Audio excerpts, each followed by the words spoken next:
ஓம் நம சிவாய. எல்லோரும் இன்புற்றிருக்க நினைப்பதுவே அல்லாமல் வேறொன்றுமறியேன் பராபரமே. என் அன்பு மகர ராசி நண்பர்களுக்கும் தோழிகளுக்கும் பிள்ளைகளுக்கும் பெரியவர்களுக்கும் வணக்கம். 2025ஆம் ஆண்டு வரப்போகிறது, வந்துகிட்டே இருக்கு, வந்துருச்சு.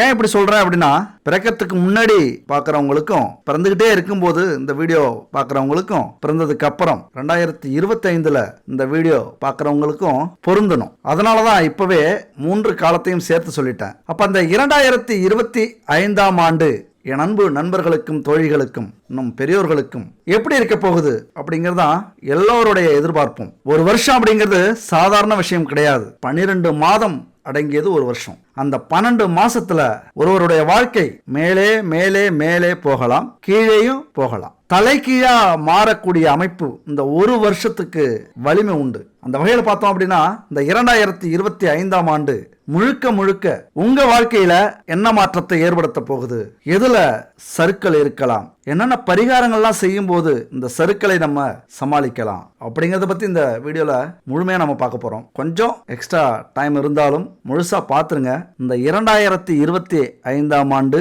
உங்களுக்கான காலம், உங்களுக்கான போர்க்களம், அவ்வளவுதான். சரி, இதுவரைக்குமான காலகட்டம் எப்படி இருக்கும்? பல பேருடைய வெறுப்புக்கு ஆளாகிறது மட்டும் இல்லாம சகோதர சகோதரிகளுடைய வெறுப்புக்கும் ஆளாகி இருப்பீங்க. உயர் அதிகாரிகளுடைய அவமானம், வேலைக்காரர்களால அவமானம், நண்பர்களால, துரோகிகளால விரக்தி, வலி, பூர்வீக பூமியை விட்டுட்டு வேற ஊருக்கு வேற நாட்டுக்கு குடிபெயர்ந்து, போதாத காலத்துக்கு குடி, சூது, ஆண் பெண் பழக்க வழக்கங்களால ஊரை விட்டு வெளி உலகத்துல அலையக்கூடிய நிலை, தங்கத்துக்கு இடம் இல்ல, நிம்மதியா ஆறுதல் சொல்றதுக்கு ஒரு குடும்பம் இல்ல, குடும்பமே இருந்தாலும் எதிரி மனப்பான்மை, அப்புறம் போதா குறைக்கு விபத்து, நோய், கழுத்தை பிடிக்கிற கடன், துரோகம், அது மட்டும் இல்லாம எதிரிகளுடைய சூழ்ச்சி, வலைப்பின்னல், தடை, நிம்மதியா தூக்கம் இல்ல, கௌரவம் காணா போயிடுச்சு, விழுந்து கிடக்கிற, சோர்ந்து கிடக்கிற, துரோகத்தாலும் சூழ்ச்சியாலும் துவண்டு கிடக்கிற, வாழ்க்கை முழுவதும் வலியை சுமந்து கிடக்கிற, பிறந்ததிலிருந்து சந்தோஷத்தை, கௌரவத்தை இழந்து வாழ்ந்து கொண்டிருக்கிற, ஒவ்வொரு நிமிஷத்தையும்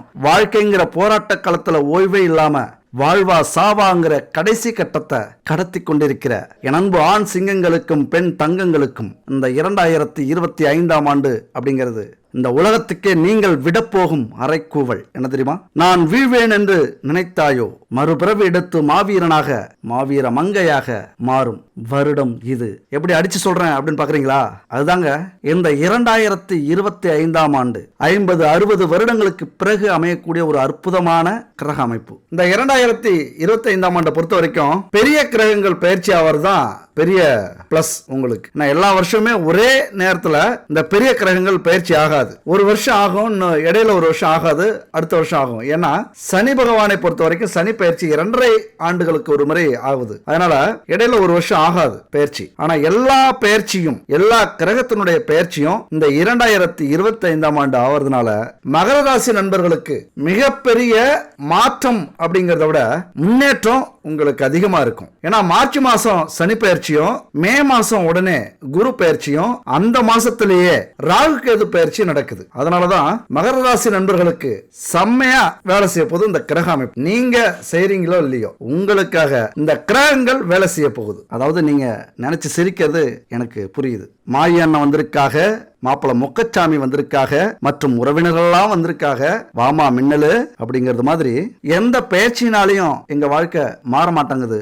மின்னல் மாதிரி சறுக்கு சறுக்குன்னு வந்துட்டு போவதை தவிர எந்த ஒரு மாற்றமும் ஏற்படல அப்படின்னு நீங்க சொல்றது எனக்கு புரியுது. அதாவது முதல்ல நம்ம ஜாதகத்தை ஒதுக்கி வைப்போம். ஒரு முக்கியமான விஷயத்தை நீங்க புரிஞ்சுக்கங்க உங்க வாழ்க்கையில. அப்பதான் நீங்க ஏன் இந்த பூமியில பிறப்பு எடுத்தீர்கள் அதை மட்டும் புரிஞ்சுக்கிட்டீங்க, அந்த சூட்சமத்தை மட்டும் புரிஞ்சுக்கிட்டீங்க அப்படின்னா எதுவுமே பெரிய வழியா இருக்காது. இந்த பூமியில வாழறது, ஜெயிக்கிறது, புகழ் அடையிறது பெரிய விஷயமா இருக்காது. அதாவது நாம எப்படி நம்ம வாழ்க்கையில நடக்கிறோமோ அதுவாகவே மாறுகிறோம். இதுதான் உண்மை. அதாவது நாம செய்யற ஒவ்வொரு செயல் வினைக்கும் அதற்கேற்றது மாதிரி பலன் கிடைக்கும். அதுக்கு அர்த்தம்னா கர்மா, உங்களுக்கே தெரியும். இதுல இன்னொரு மொழியிலையும் சொல்லலாம், வினை பயன், செய்யற செயலுக்கு ஏற்ற பலன். அப்ப கர்மா அப்படிங்கிறது நமக்கு விதிக்கப்பட்ட தலை விதி இல்ல, நாமளே உருவாக்கின வினை பயன் கர்மாங்கிறது. அதாவது இப்ப கடக்க போகிற ஒவ்வொரு பாதையும் நாம் இதற்கு முன்பு உருவாக்கிய பாதைகள். நாம என்ன மாதிரியான பாதையை உருவாக்கினோமோ அந்த பாதையில இப்ப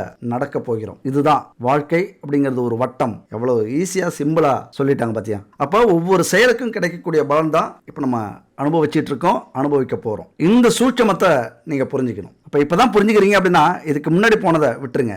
இதுக்கு அப்புறம் நாம என்ன செய்யலாம், இந்த நிமிஷத்திலிருந்து நாம என்ன செய்யலாம், இதை மட்டும் நீங்க முடிவெடுத்துக்கங்க. இந்த ஆண்டு உங்களுக்கு மிக முக்கியமான ஆண்டு. வெற்றியை ருசிக்க போறீங்க. அந்த வெற்றி உங்களை நேசிக்கணும் அப்படின்னா நிச்சயமா முதல்ல நம்பிக்கை, தைரியம் இருக்கணும். நாம் ஆரம்பிக்கிற தொழிலோ சோதனையோ எதிர்பார்க்கும் வெற்றியை தரும் அப்படின்னு நினைச்சுக்கிட்டு இருக்கிற நேரத்துல திடீர்னு ஒரு அழிவை நம்ம சந்திச்சோம் அப்படின்னா எப்படி இருக்கும்? இந்த வரலாறு இதை நீங்க புரிஞ்சுக்கிட்டீங்க அப்படின்னா உங்க வாழ்க்கை எவ்வளவு பெரிய சிம்பிளான விஷயம் அப்படின்னு நீங்க புரிஞ்சுப்பீங்க. உங்க வாழ்க்கையில் நடக்கிற போராட்டங்களும் கஷ்டங்களும் துன்பங்களும் எதிர்பார்ப்புகளும் அதற்கான முயற்சிகளும் எவ்வளவு சிம்பிள் அப்படின்னு நினைச்சுப்பீங்க. உதாரணமா ஒரு தீ விபத்தோ வெள்ள அழிவோ திருடர்களால நஷ்டமோ ஏற்பட்டது அப்படின்னா நாம இடிஞ்சு உட்காந்துருவோம். நாம செய்யற வேலையில உடனே கிண்டல் பண்ண ஆரம்பிச்சிருவாங்க. இதுதான் நேரம் அப்படின்னு உலகம் பூரா கேலி பண்ண ஆரம்பிச்சிருவாங்க. அதே நேரத்துல எதுவும் நன்மைக்கே அப்படின்னு நினைச்சிட்டீங்க அப்படின்னா உங்களுக்குள்ளார ஒரு உத்வேகம் கண்டிப்பா பிறக்கும். அதுக்கு எடுத்துக்காட்டு தான் இந்த வரலாறு. தாமஸ் ஆல்வா எடிசன் பல விஞ்ஞான கண்டுபிடிப்புகளுக்கு சொந்தக்காரர். ஒரு நாள் ராத்திரி கண்டுபிடிச்சிட்டு இருக்கும்போது எதிர்பாராத விதமா அவருடைய விஞ்ஞான கூடம் தீப்பிடிச்சு எரியுது. எரிஞ்சு எல்லாமே சாம்பலாயிடுது. கருவிகள், டாக்குமெண்ட், அவருடைய கனவுகளும் சேர்ந்து அதுல எரிஞ்சு போயிடுது. இதை பார்த்த எடிசன் மகன் இந்த காட்சியை அப்பா பார்த்தா ரொம்ப கஷ்டப்படுவாரு, உடல்நலம் பாதிக்கப்படுவாரு. அதுக்கப்புறம் அவர் முயற்சியை பண்ணாம விட்டுருவாரு அப்படின்னு நினைச்சு வருத்தப்படுறாரு எடிசனுடைய மகன். பல ஆண்டுகளுடைய கனவும் உழைப்பும் ஒரே இரவுல நாசமாகி போயிடுச்சே அப்படின்னு கவலைப்பட்டார் அந்த பையன். உடனே அங்க வந்த எடிசன் பார்த்துட்டு அவசர அவசரமா, தம்பி ஓடு, உன்னுடைய அம்மாவை கூப்பிட்டு வா. தீயினால எரிஞ்ச இவ்வளவு பெரிய பொருட்களை இதுக்கு முன்னாடி உங்க அம்மா பார்த்ததில்ல, இந்த தீயை பார்த்ததுல போய் கூப்பிட்டு வா, பெரிய தீயா இருக்கு அப்படின்னு சொல்லி அனுப்புறாரு. தீ எரிஞ்சு நாசமாகி முடிஞ்சதுக்கு அப்புறம் மறுநாள் காலையில அந்த நாசமான ஆய்வு கூடத்தில் நடந்து போறாரு. அப்ப பின்னாடியே தொடர்ந்து வர உதவியாளர் அவர்கிட்ட எடிசன் சொல்றாரு. அதை கேட்ட உதவியாளர் உண்மையா அதிர்ந்து போனார். அப்படி உதவியாளர்கிட்ட எடிசன் என்ன சொன்னார்? அவர் சொன்னதை இந்த வீடியோட கடைசியா பார்க்கலாம். மகர ராசிக்கு இந்த வருஷம் இப்படிதான்ப்பா இருக்கு. 7.5 சனி வேற போகுது. ரொம்ப எதிர்பார்ப்போட இருக்கும். இது வரைக்கும் பெரிய பாடு, மீண்டு வந்ததே தப்பி பொழைச்சோம் அப்படின்னு இருக்கும். ஆனா அந்த பயிற்சி எல்லாரும் சொல்லி சொல்லி எங்களை ரொம்ப எதிர்பார்க்க வச்சுட்டாங்க. ஏதோ கோடி கோடியா வந்து கொட்டுறது மாதிரி பில்டப் வேற நிறைய ஜோதிடர்கள் கொடுக்கறாங்க அப்படிங்கிற ஒரு எதிர்பார்ப்போட இருப்பீங்க. அந்த எதிர்பார்ப்பை பூர்த்தி செய்யுமா இந்த 2025ஆம் ஆண்டு அப்படின்னா 100% நீங்க எதிர்பார்க்கறீங்க அப்படின்னா 200% உங்களுடைய எதிர்பார்ப்பை பூர்த்தி செய்ய தயாராக இருக்கிறது. அதற்கு ஈடு கொடுக்க நீங்க தயாரா இருக்கீங்களா அப்படிங்கறத ஒரு முக்கியமான விஷயம். எந்தெந்த பிரச்சனை எல்லாம் உங்களை மூழ்கடிச்சதோ, உங்களை தலை தூக்க விடாம அடிச்சதோ, உங்களை அவமானப்படுத்திச்சோ, வெளியில தலை காட்ட விடாம முடக்கி வச்சதோ, அது எல்லாமே தலைகீழா மாற போகுது. நான் திருப்பி கொடுப்பேன் அப்படின்னு சொல்லுவாங்க. அந்த மாதிரி திருப்பி அடிக்க போறீங்க. வேற லெவல் சம்பவத்தை நீங்க செய்ய போறீங்க. இந்த வருஷம் நீங்க எதிர்பார்க்கிறத விட மிக பிரம்மாண்டமா இருக்கு இந்த கிரக அமைப்புகள். சும்மா நம்ம வாயாலே சொல்லிட்டா மட்டும் போதாது. அதுக்கு காரணம் என்ன அப்படின்னா 7.5 சனி முடிஞ்சிச்சு. அடுத்தது ஒரு அற்புதமான இடத்துல குரு பகவான் அமர்ந்திருக்கிறார். ராகு கேதுவும் நீங்க என்னெல்லாம் நினைச்சீங்களோ, என்னெல்லாம் ஆசைப்பட்டீங்களோ அது நிறைவேற்றத்துக்காக வருது. பல குழப்பங்கள் நீங்கி தெளிவான சிந்தனை உங்க மனசுல குடி வரும். பல கெட்ட கெட்ட எண்ணங்கள்லாம் இது வரைக்கும் இருந்திருக்கும். நம்மளால முடியாது, நம்ம விழுந்துட்டோம், இதுக்கு மேல எழுந்திருக்க நம்மளால முடியாது, அவமானப்பட்டுட்டோம், இதுக்கு உயிரோட இருக்கலாமா, இதுக்கு மேல பிரிஞ்ச குடும்பத்தை ஒண்ணு சேர்த்து, சண்டை போட்ட உறவுகளை ஒண்ணு சேர்த்து, இதுக்கு மேல எப்ப கஷ்டப்பட்டு, எப்ப உழைச்சி, எப்ப வருமானத்தை, இந்த மாதிரி உங்க மனசுல ஒரு சோர்வு ஏற்பட்டிருக்கும். அந்த சோர்வெல்லாம் நீங்கி அப்படியே உடம்புல ஒரு உற்சாகம் ஏற்படும் பாருங்க. திடீர்னு ஏதோ ஒரு சம்பவம் நடக்க போகுது. அந்த சம்பவம் மூலியமா உங்களுக்கான வாய்ப்புகள் திறக்க போகுது. உடம்பு மனசு தெளிவாக போகுது. அவ்வளவுதான். உடம்பும் மனசும் தெளிவாகிட்டாலே இங்க பல பிரச்சனைக்கு, பல நோய்க்கு தீர்வு கிடைச்சிடும். கடன் பிரச்சனை, முக்கியமா வேலை பிரச்சனை, முக்கியமா கணவன் மனைவி, புருஷன் பொண்டாட்டி பிரச்சனை, இங்க பெரும் பிரச்சனையா இருக்கும். இந்த பிரச்சனை அதுக்கு எல்லாத்துக்குமே ஒரு விடிவு காலம் வந்துருச்சு அப்படின்னு நீங்க முடிவு பண்ணிக்கலாம். எந்தெந்த விஷயத்தெல்லாம் தடை ஏற்பட்டிருந்ததோ, அதாவது வேலை கிடைக்காம தடை, தொழில்ல முன்னேற்றம் இல்லாம தடை, வீடு கட்டுறதுக்கு முயற்சி பண்ணிருப்பீங்க தடை, ஒரு இடம் வாங்க முயற்சி பண்ணிருப்பீங்க தடை, ஒரு திருமணம் செய்யலாமே குழந்தைகளுக்கு தடை, உங்களுக்கே பொண்ணு பையன் பார்த்திருப்பாங்க தடை. இந்த தடைகளை எல்லாம் உடைத்து இந்த வருஷம் உங்களுக்கு சாதகமாக அமைய போகிறது போகிறது இந்த கிரக அமைப்பு. நான் சொன்னது மாதிரி நீங்க வேலை செய்றீங்களோ இல்லையோ, இந்த கிரகங்கள் உங்களுக்காக வேலை செய்ய போகுது மகர ராசி நண்பர்களுக்காக, தோழிகளுக்காக. அதாவது இது வரைக்கும் விளையாட்டா பேசி வீண் வம்பு எடுத்திருப்பீங்க. இதுக்கு மேல நீங்க எது பேசினாலும் அந்த பேச்சுக்கு ஒரு மரியாதை இருக்கும். அந்த பேச்சு பெருசா இருக்கும். 4 வார்த்தை பேசினாலும் நெருக்கா பேசுவீங்க. எவ்வளவோ பேசினாலும் கேட்காத கூட்டம் 4 வார்த்தை பேசுங்க, 4 புறா அந்த வார்த்தை பத்தியே பேசிட்டு இருப்பாங்க. எப்படி இன்னைக்கு தமிழக வெற்றி கழகம் தலைவர் நடிகர் விஜய் 4 வார்த்தை பேசினாலும் இந்த மீடியாக்கெல்லாம் அலறுது இல்ல, அதுதான். அந்த மாதிரி உங்க வார்த்தைக்கு இன்னைக்கு மதிப்பு மரியாதை வரும். நீங்க ஒரு வார்த்தை பேசுறீங்க அப்படின்னா அந்த ஒரு வார்த்தை எல்லாத்தையுமே பேசும். அந்த வார்த்தைக்கு இந்த காலகட்டத்தில், இந்த வருஷத்துல பெரிய மதிப்பு உண்டு. மறதியால பல முக்கியமான விஷயங்களை விட்டுருப்பீங்க, நினைச்சுக்கிட்டே இருந்திருப்பீங்க, மறந்துருப்பீங்க. அடுத்தது அதனால பிரச்சனை வந்துருக்கும். மறதி பிரச்சனை உங்களுக்கு நிறைய உண்டு. ஏன் அப்படின்னா அந்த அளவுக்கு குடும்ப கஷ்டம், அந்த அளவுக்கு வேலை கஷ்டம், அந்த அளவுக்கு தொழில் கஷ்டம், எல்லாத்தையும் இழந்திருப்பீங்க. கடன் பிரச்சனை, ஓடி ஒளியவும் ஒளியாம இருந்தாலும் கடன்காரர்களுடைய தொல்லை, அதுக்கெல்லாம் ஒரு மாற்றம், அதுக்கெல்லாம் ஒரு விடிவு காலம். அப்படி நின்று பதில் சொல்லுவீங்க, கவலைப்படாதீங்க கொடுத்துருவேன், இந்தா முடிஞ்சிச்சு, இன்னும் ஒரு மாசம் வெயிட் பண்ணுங்க கொடுத்துட்றேன். இவ்வளவு நாள் வெயிட் பண்ணிட்டீங்க, நல்ல காலம் எனக்கு வந்துருச்சு, ஏதோ இப்பதான் ஒரு நல்ல தொழில் ஆரம்பிச்சிருக்கேன், எனக்கு பிடிச்ச தொழிலா அல்லது எனக்கு பிடிச்ச வேலையில சேர்ந்திருக்கேன், எப்படியாவது நான் கஷ்டப்பட்டாவது கொடுத்துட்றேன், நம்பிக்கையோட வெயிட் பண்ணுங்க, அவ்வளவுதான் முடிஞ்சிச்சு. இப்ப இது வரைக்கும் நீங்க சொல்லியிருந்தீங்கன்னா நம்ப மாட்டாங்க இந்த வார்த்தையை. டேய், இந்த டகால்ட்டி வேலைலாம் என்கிட்ட வேண்டாம், எத்தனை டைம்டா சொல்லுவோம் இதையே அப்படின்னு மனசுல நினைச்சுக்கிட்டு போயிருப்பாங்க. ஆனா இந்த டைம் உங்களுடைய வார்த்தைக்கு பெரிய மதிப்பு இருக்கும். சொல்றேன், கொடுத்துருவோம் போல, அவ்வளவுதான் முடிஞ்சிருச்சு. அதுதான் சொன்னேன், வார்த்தைக்கு மதிப்பு மரியாதை உண்டு. ஒன்னு மட்டும் பண்ணுங்க, குலதெய்வ வழிபாடு ஆரம்பிச்சிருங்க. வருஷம் பிறந்தா அன்னைக்கே கூட போய் ஒரு பூஜை போட்டுருங்க. உங்களுடைய பிரச்சனைக்கு காரணம், உங்களுக்கு அதிக பிரச்சனை வந்ததால குலதெய்வத்தை மறந்துட்டீங்க, போற வேலையே இல்லை. சாமி கும்பிட்டு என்ன ஆக போகுது? சாமியை வந்து குடும்பத்தை காப்பாத்துது, கடன் அடைக்குது, தொழிலை பார்க்குது, வேலையை செய்யுது. நாம தானே செய்யறோம், அதுக்கு ஏன் சாமி கும்பிடணும், ஏன் குலதெய்வத்தை கும்பிடணும்? அதுதான் தப்பு, அதுதான் புரிதல் இல்லாதது. நம்ம மனசை வந்து தெளிவுபடுத்துறதும், சிந்தனையை தெளிவுபடுத்துறதும், ஒரு விஷயத்தை சக்சஸா செஞ்சு கொடுக்கறதும் குலதெய்வத்துடைய வேலை. உங்க கூட நிக்கிறது, உங்க பக்கத்துல பாசிட்டிவ் எனர்ஜியை உருவாக்குறது, நெகட்டிவ் எனர்ஜியை தள்ளி வைக்கிறதுக்கு காரணம் குலதெய்வங்கள் தான். இஷ்ட தெய்வங்கள் அடுத்தது. அதனால ஒரு பூஜையை போடுங்க. 1ஆம் தேதியா குலதெய்வத்துக்கு ஒரு பூஜையை போட்டு, ஐயா அம்மா இந்த வருஷத்தை ஒரு பொற்காலமா மாத்தி கொடு, எல்லா பிரச்சனையும் தீர்த்துட்டு உங்ககிட்ட வரேன், உன்னை பெருமைப்படுத்துற அளவுக்கு உனக்கு ஏதாவது செய்யறேன், அவ்வளவுதான். இந்த உலகம் உன்னை பெருமையை நினைக்கிற அளவுக்கு ஏதாவது செய்யறேன், என்ன வளர்த்து விடு, இருக்கிற பிரச்சனையை தீர்த்து விடு, அவ்வளவுதான். இதை மட்டும் வருஷத்தினுடைய முதல் நாள் செய்யுங்க. போய் அப்புறம் இடம் பொருள் ஏவல் தெரியாம பார்த்து பேசாம பல சிக்கல்ல மாட்டி இருப்பீங்க. கோர்ட்டு கேஸ் கூட போயிருந்திருக்கலாம். ஒரு சின்ன பேச்சு, சின்ன செயல் பெரிய பிரச்சனை கொண்டு போய் விட்டுருக்கலாம். அதுக்கு எல்லாமே தீர்வு, அதுல இருந்து விடுதலை. உங்களுக்கு எவ்வளவு பெரிய எதிரிகள், துரோகிகள் உங்களை வீழ்த்தி இருந்தாலும் அப்படி கத்தா முன்னாடி வந்து நிப்பீங்க. இதுக்கு மேல ஏன் ஆட்டம், நான் ஆடுறத நீங்க பாருங்க, அவ்வளவுதான். இங்க சினிமாவை விட சுவாரஸ்யமானது நம்ம வாழ்க்கை, அது தெரிஞ்சுக்கணும். நீங்க தெரியுதுங்களா? என்ன சினிமா மாதிரி ஒரே பாட்டுல கோடீஸ்வரன் ஆக முடியுமா?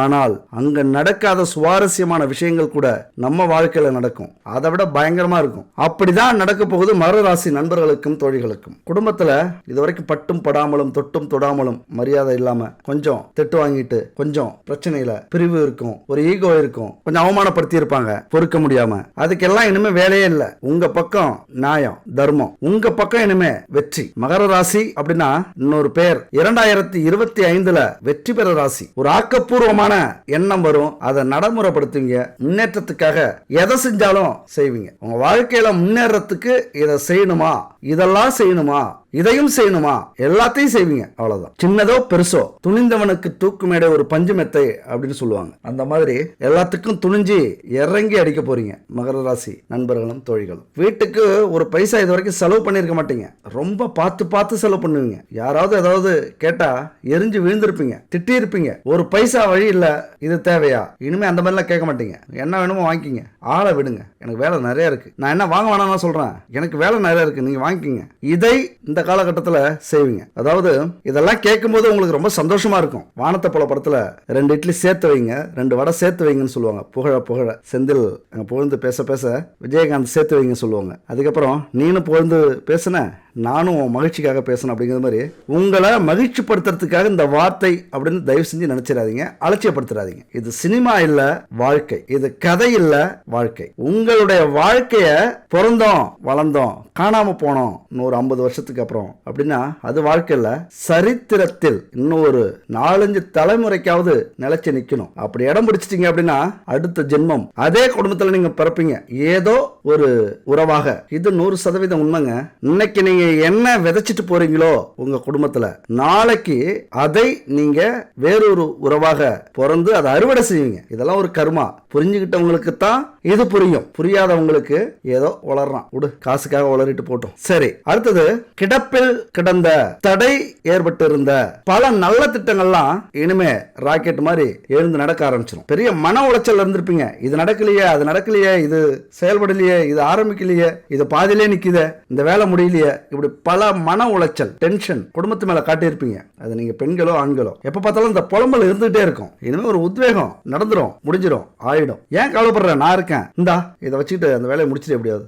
இது மாதிரியான ஒரு டெவலப்மெண்ட் உங்க வாழ்க்கையில இருக்க போகுது. இந்த காலகட்டத்தில் 200% இப்படி நடக்க போகுது அப்படின்னா அட்லீஸ்ட் ஒரு 100% உங்களுடைய முயற்சியும் ஈடுபாடும் அந்த ஆன்மீக சிந்தனையும் இருக்கணும். இல்ல இங்க எங்கடா ஆன்மீக சிந்தனை வந்தது, உழைப்பு ரைட்டு, முன்னேற்றம் ரைட்டு, ஆன்மீக சிந்தனை எதுக்குடா வந்தது அப்படின்னா, நாம செய்யற செயல் உணர்வு பூர்வமாக நேர்மையான வழியில இருக்கணும். அப்படின்னா ஆன்மீகம் அப்படிங்கிறது ரொம்ப முக்கியம். வாழ்க்கையில ஒருத்தர் முன்னேறணும் அப்படின்னா 100% நேர்மையான வழியில இருக்கவே முடியாது. குறைஞ்சபட்சம் ஒரு 90% நேர்மையான முறையில் இருக்கணும். அப்படின்னா தெய்வத்தினுடைய அருள் அல்லது தெய்வத்தை நாம நம்புறது. அப்படி நம்பிட்டோம் அப்படின்னா நேர்மையை கடைபிடிப்போம், மனிதாபிமானத்தை கடைபிடிப்போம், நாம செய்யற வேலையிலையும் தொழிலையும் நல்லது கெட்டதை புரிஞ்சுப்போம், யார் மனசையும் கஷ்டப்படுத்த மாட்டோம், யாரையும் ஏமாத்த மாட்டோம், யாருக்கும் துரோகம் செய்ய மாட்டோம், யாரையும் அலட்சியப்படுத்த மாட்டோம், எல்லாருக்கும் மரியாதை கொடுப்போம். அந்த தெய்வீகத்தன்மை நமக்கு வந்துச்சு அப்படின்னா எல்லாரை விட ஒரு படி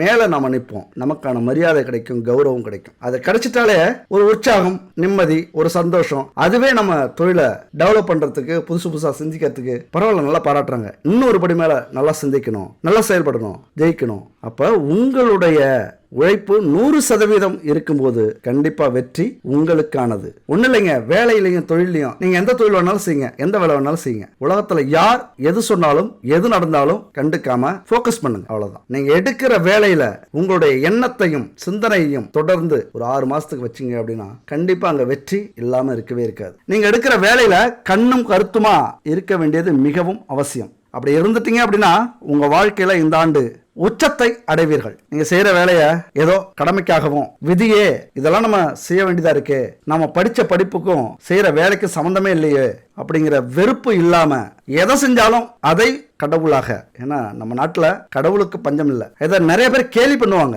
ஆனா உண்மை என்னன்னா எல்லாரையும் நாம மதிக்கிறோம், கடவுளுக்கு இணையாக பார்க்கிறோம், அதுதான் அர்த்தம். அப்ப நாம செய்யற வேலையையும் தொழிலையும் வெறுப்போட செஞ்சீங்க அப்படின்னா ஒரு படி கூட மேல ஏற முடியாது. அதே நேரத்துல கருமமே கண்ணாயினர் அப்படின்னு சொல்லுவாங்க. அந்த மாதிரி நீங்க இருந்தீங்க அப்படின்னா இந்த ஆண்டு உங்களுக்கான ஆண்டு, உங்கள் கொடி பறக்கும் இந்த ஆண்டுல. அப்ப நம்ம செய்யற வேலையை தொடங்கிட்டோம் அப்படின்னா அதை பற்றிய சிந்தனைகள் அதிகமா இருக்கணும், எண்ணங்கள் அதிகமா இருக்கணும். உங்களை எந்த ஒரு விஷயம் தூங்க விடலையோ அதுல கண்டிப்பா நீங்க சாதிப்பீங்க. அதே நேரத்துல பயந்துடக்கூடாது. நிறைய முயற்சி பண்ண போறீங்க இந்த வருஷம், நிறைய உழைக்க போறீங்க, நிறைய மனிதர்களை சந்திக்க போறீங்க, நிறைய சிந்திச்சு செயல்பட போறீங்க.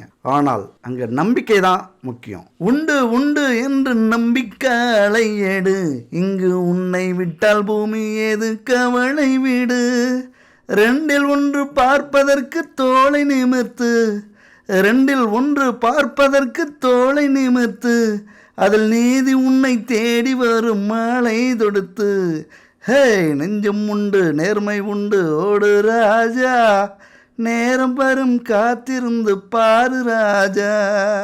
இப்படி முடியும் அப்படின்னு நம்பி அடுத்தவங்களால முடிக்க முடியாது அப்படின்னு நினைக்கிற காரியத்தை சுலபமா நீங்க முடிச்சு காட்டுவீங்க, சாதித்து காட்டுவீர்கள். இதெல்லாம் எவ்வளவு அற்புதமான பாடல். உங்களுக்கு சோர்வு ஏற்படும் போது இந்த மாதிரி ஒரு மோட்டிவேஷன் சாங் போட்டு ஒரு 10 நிமிஷம் கேளுங்க, மீண்டும் பிறப்பீர்கள். இன்னைக்கு பல பேர் வாழ்க்கையில மாற்றம் ஏற்பட்டிருக்கு அப்படின்னா இந்த மாதிரியான பாடல்களுக்கு முக்கிய பங்கு உண்டு. அடுத்து பாத்தீங்கன்னா கடன் நிறைய வாங்கி வச்சிருப்பீங்க, பேங்க்ல கடன், சீட்ல கடன். இந்த கிராமத்துல இப்ப நிறைய கடன் கொடுத்துட்டாங்க, கடன் இல்லாத வீடே இல்லை. கடன் கிடைக்குது அப்படின்னு நல்லதையும் செய்யறாங்க, தேவையில்லாத விஷயங்களையும் குடும்பத்துல செஞ்சு வைக்கிறாங்க. அப்ப அதெல்லாம் யார் தலையில அப்படின்னா சம்பாதிக்கிறவங்க தலையில விழுறது, அந்த குடும்பத்தை காக்கிற தலையில விழுது. அப்ப அந்த கடனை எல்லாம் இனிமே ஈஸியா அடைக்கக்கூடிய ஒரு காலகட்டம், அதுக்கான வாய்ப்புகள், அதுக்கான சூழ்நிலைகள் உங்களுக்கு அமையும். அது எப்படி அமையும் அப்படின்லாம் தெரியாது. உங்க சூழ்நிலைக்கு ஏற்ற மாதிரி அது அமைந்து விடும். கடனை அடைச்சு ஒரு படி மேல போய் இடம் வாங்குவீங்க, சொத்து வாங்குவீங்க, நகை வாங்குவீங்க, அதுல வீடு கட்டுவீங்க, கார் வாங்குவீங்க. இப்படியெல்லாம் நடக்க போகுது. தயவு செஞ்சு சிரிக்க வேண்டாம். எவ்வளவோ கேட்டுட்டோம் அப்படின்னு முயற்சி பண்ணி பாருங்க. முயற்சி பண்ணுனா நீங்களே ஆச்சரியப்படுவீங்க. நானும் என்னமோ நினைச்சேன், இந்த ஆளு சொல்ல சொல்ல நயா இப்படி கதை விடுறான் அப்படின்ட்டு. பரவாயில்ல, ஏதோ நடக்கிறது மாதிரி இருக்குல்ல, நம்மளாலையும் முடியுமோ. ஏதோ முயற்சி பண்ணாலும் முடியும் போல இந்த உலகத்துல. அப்போ முடிச்சு காட்டியிருக்காங்க நிறைய பேர். முடியறதுனால தான் சொல்லியிருக்காங்க. இங்க எதுவுமே முடியாது இல்லை. என் அன்பு மகர ராசி நண்பர்களே, தோழிகளே, நீங்களாவே புரிஞ்சுப்பீங்க. அரசியல்வாதிகள்லாம் யாரையும் காக்கா பிடிக்க வேண்டிய அவசியம் இல்லை, யாரையும் பார்த்து அடிமையா இருக்க வேண்டிய அவசியம் இல்லை, யாருக்கும் பயப்பட வேண்டிய அவசியம் இல்லை. அப்படி கெத்தா உங்களுடைய வேலையை நீங்க கரெக்டா செஞ்சீங்க அப்படின்னா எல்லாமே தானா வந்து உங்களுக்கு அமையும். எல்லாம் தேடி வரும், பதவிகள் தேடி வரும், பணம் தேடி வரும், எதிரிகள் காணா போவாங்க. மக்களுடைய முழு ஆதரவு அரசியல்வாதிகளுக்கு உண்டு. அரசு துறையில் இருக்கிறவங்களாம் இதுக்கு மேல பல தடைகள் உங்களுக்கு இருந்திருக்கும். நேர்மையா இருக்கணும்னு நினைச்சாலும் சூழ்நிலை இருக்க கூடாது. என்னத்த அப்படி நேர்மையா இருந்து அப்படின்னு யோசிச்சிருப்பீங்க. அதனால பல பிரச்சனையை சந்திச்சிருப்பீங்க. இதுக்கு மேல உங்கள் பக்கம் நியாயம், தர்மம், நீங்க என்ன நினைக்கிறீங்களோ நேர்மையா இருக்கணும் அப்படின்னு நினைச்சீங்க அப்படின்னா நேர்மையா இருப்பீங்க. யாருக்காகவும் இனிமே பயப்பட மாட்டீங்க. எப்படி பார்த்தாலும் இந்த மகர ராசி நண்பர்களுக்கு ஓஹோன்னு 2025ஆம் ஆண்டு இருக்குது. இந்த ஆண்டை மறக்கவே மாட்டீங்க உங்க வாழ்க்கையில. அப்படி ஒரு ஆண்டு. ஏன்னா அவ்வளவு கஷ்டப்பட்டிருக்கீங்க. 7.5 சனியில சிக்கி சின்ன பின்னமாகி அப்படி சாக்கடையிலிருந்து எழுந்து மீண்டு வெளியில வந்தா எப்படி இருக்கும்? அப்படியான சூழ்நிலை தான் உங்களுக்கு. ஆனாலும் சில விஷயங்கள்ல எச்சரிக்கையாகவும் இருக்கணும். ஏன்னா உறவினர்களால மன அழுத்தம், குழப்பம் வரும், பிரச்சனை வரும். அதுபோல சட்ட போராட்டத்துல கொஞ்சம் சூட்சமமா இருக்கணும். உங்க கூட இருக்கிறவங்களே ஆப்போசிட்ல மாறத்துக்கான வாய்ப்புகள் உண்டு. சின்ன பிரச்சனையே அதனால பெருசாகிடுவாங்க. வம்பு, வழக்கு, கோர்ட்டு, ஜெயில் அப்படின்னு. அரசு அதிகாரிகள்கிட்ட எச்சரிக்கையா இருங்க. அதுபோல மருத்துவ சிகிச்சை எதுவா இருந்தாலும் உடனே செக் பண்ணிடுங்க. இதை தவிர மற்றபடி எல்லாமே உங்கள் பக்கம் காத்து வீசுது. காற்றுள்ள போதே தூற்றிக் கொள்ளுங்கள். கடவுளை மறந்துடாதீங்க. அதுக்கு இடையில கடவுளே கதி அப்படின்னு இருங்க. திருப்புகழ் தினமும் படிச்சீங்க அப்படின்னா எந்த ஒரு பிரச்சனையா இருந்தாலும் விலகி முருகனுடைய திருவருள் உங்க வீட்டுக்கும் உங்களுக்கும் முழுசா கிடைக்கும். அதை நீங்க உணர்வீங்க. தினமுமே அந்த திருப்புகழ் படிங்க. கனவிலோ இல்லைன்னா ஏதாவது ஒரு வழியிலோ முருகன் உங்கள்கிட்ட வந்து சில அறிகுறிகளை காட்டுவார். அது மாதிரியான நேரத்துல உங்களுக்கு இறைவன் ஆதரவா இருக்கிறார், அருள் கொடுக்க போகிறார் அப்படின்னு நீங்க புரிஞ்சுக்கணும். அது மட்டும் இல்ல, இந்த 2025ல திருச்செந்தூருக்கு ஒரு முறையாவது போயிட்டு வாங்க.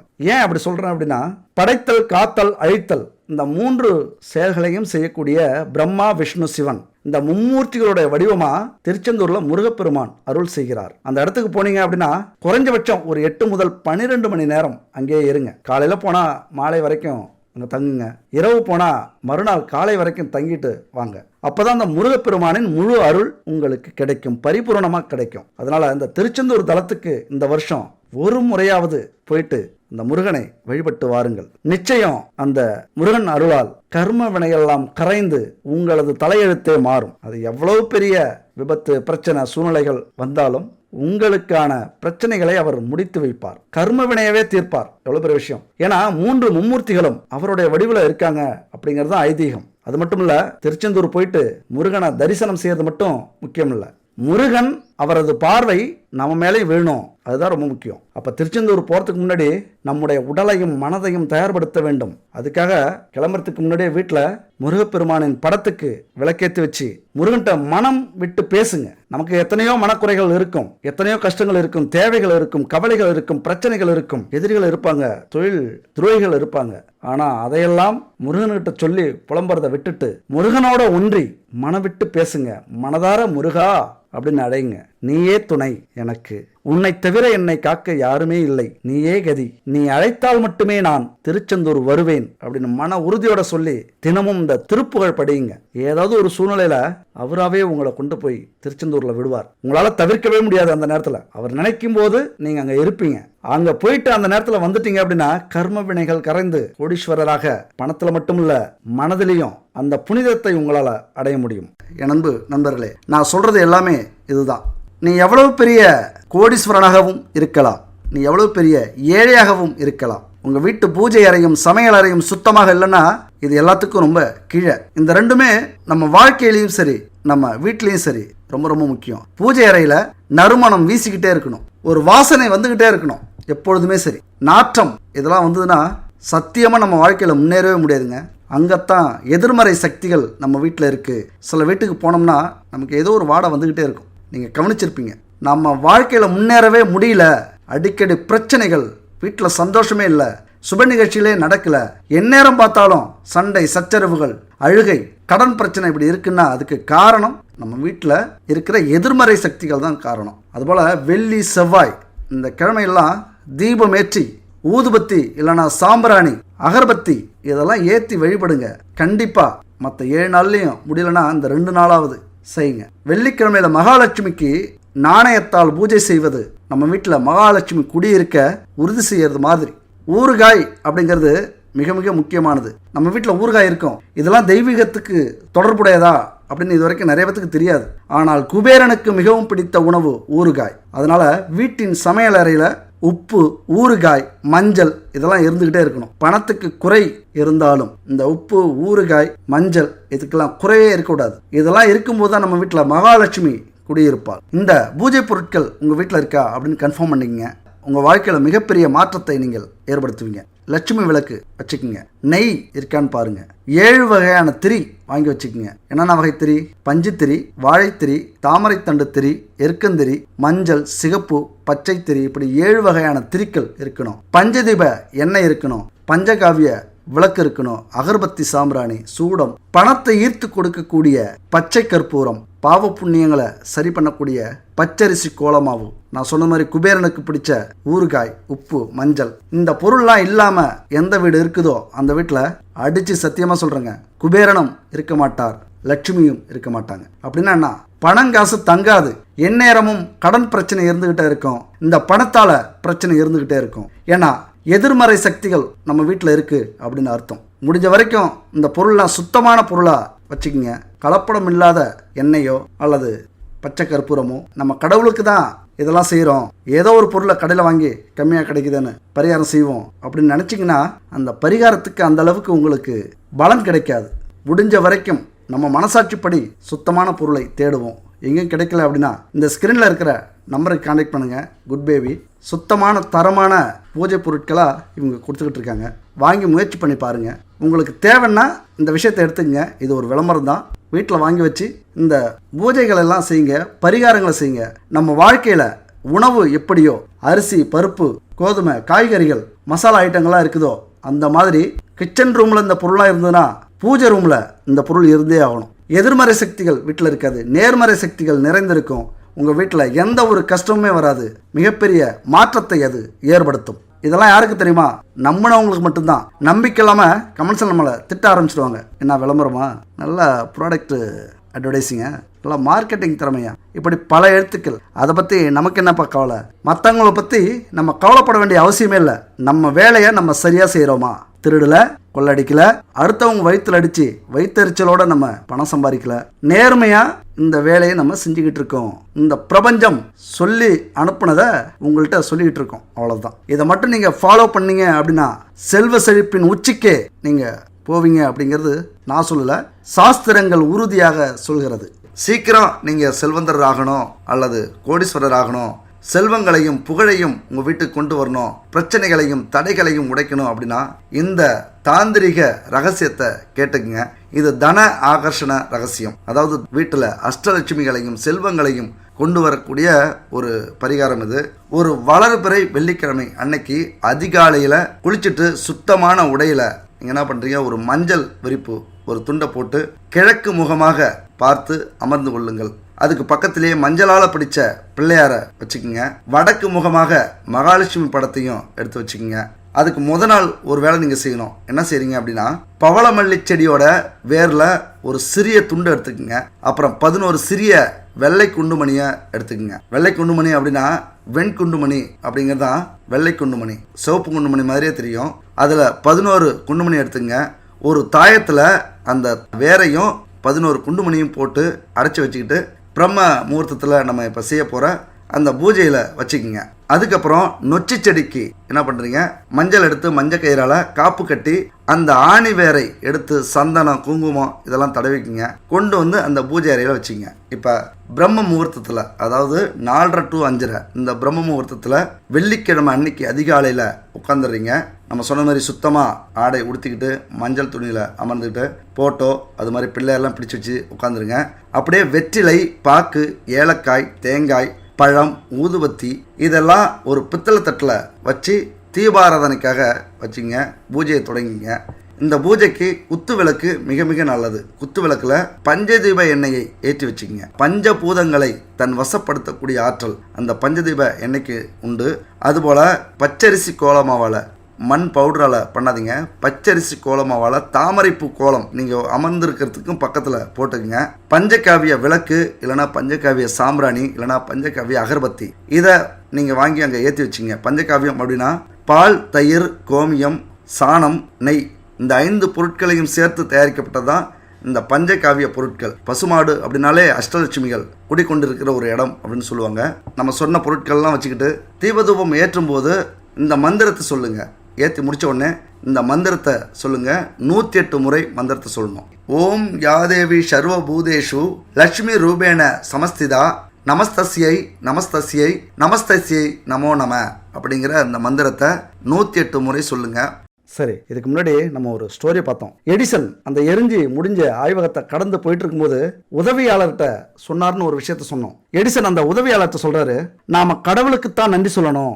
நம்முடைய தவறுகளும் தோல்விகளும் உலகின் கண்ணில் படாமல் ஒரே அடியா மறைச்சிட்டார் இறைவன். போகட்டும், நாம எல்லாத்தையும் இனிமே முதல்ல இருந்தே ஆரம்பிக்கலாம், கண்டிப்பா வெற்றி கிடைக்கும் அப்படிங்கிறார். எவ்வளவு பெரிய வார்த்தை அது. பிரச்சனையை சந்திச்சு முடிச்ச உடனே இது மாதிரி பேசுறதுக்கு நடந்துக்கிறதுக்கு எத்தனை பேரால முடியும்? அந்த பக்குவம் தான் நம்ம வாழ்க்கையில நமக்கும் தேவை. அப்படி வந்துருச்சு அப்படின்னா எடிசன் சாதிச்சது மாதிரி நம்மளாலையும் சாதிக்க முடியும். உலக புகழ் அவர் மறைஞ்சு எத்தனை வருஷமானாலும் ஆகலாம், ஆனா அவர் இன்னும் ஒவ்வொரு ஆராய்ச்சியிலையும் கண்டுபிடிப்பிலையும் இருந்துகிட்டே இருக்கார். அப்ப சூழ்நிலைக்கு ஏற்றது மாதிரி ஒரு மனோதிடத்தை, நம்பிக்கையை ஏற்படுத்திக்கிற தன்மை இருக்குல்ல, அதுதான் நம்ம எல்லார்ட்டையும் இருக்கணும். ஒரு வெற்றி வாய்ப்பை நம்ம எதிர்பார்க்கும் போது முயற்சி, காலம், பொருள் இதெல்லாம் திடீர்னு இழந்துட்டோம் அப்படின்னா அப்ப மட்டும் நம்ம மனதைரியத்தை விட்டுறக்கூடாது. அதுதாங்க பெரும் பிரச்சனையே. சோர்ந்து போயிடுவோம். அந்த மனதைரியம் வெற்றியை நோக்கி நம்மளை வழி நடத்தும். மனதைரியம் மட்டும் நமக்கு திடமா இருந்துச்சு அப்படின்னா அந்த வெற்றி நம்ம கையில தான். அதனால உங்களுடைய பிறப்பு மதிக்க முடியாத செல்வம்.